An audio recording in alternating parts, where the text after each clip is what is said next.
सिमरन कर रहे हैं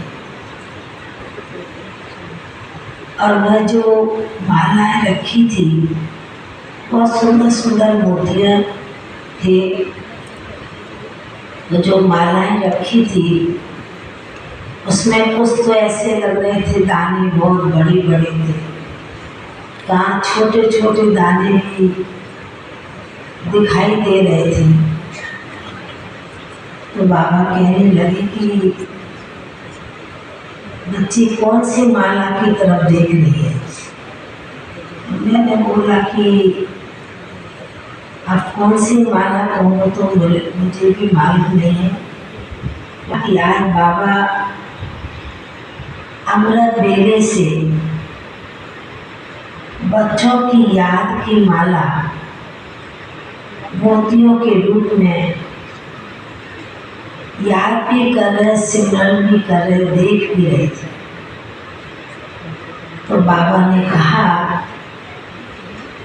कि बाबा अपने अष्ट रत्नों की माला 108 की माला 16,108 की माला को देख रहे हैं। बाबा बहुत ऊंची नजर से, बहुत कहीं दूरदेशी होकर माला की तरफ देखते हुए कहते हैं, बच्ची 8 की माला तो पूरी होने को आ गई। 108 की माला में थोड़े से कुछ मोती कम दिखाई देते हैं और 16,108 की माला उसमें भी बाबा देख रहे कि नंबरवार मोती बाबा पिरोता है, फिर कब निकाल देते हैं। तो बाबा ने कहा कि बच्ची समझा, अभी मोती निकालते और फिर डालते हैं। तो बाबा ने कहा कि बाबा कभी कभी मोती जो सिमरते हैं, देखते हैं, आज जो देख रहे हैं, बच्चों की माला तैयार करते हैं। फिर जब कभी कोई ऐसा पुरुषार्थ बच्चों में देखते हैं, उस मोती के दाने को बाबा फिर साइड कर देते हैं और बाबा कहने लगे कि बाप अभी बच्चों की संपूर्ण माला को देखना चाहते हैं, क्योंकि संपूर्णता का ही बाबा ने कहा महत्व है। जो संपूर्ण माला होती है उसको ही लोग बड़े प्यार से सिमरते हैं। 108 की, 9 रत्न की, 9 मोतियों की।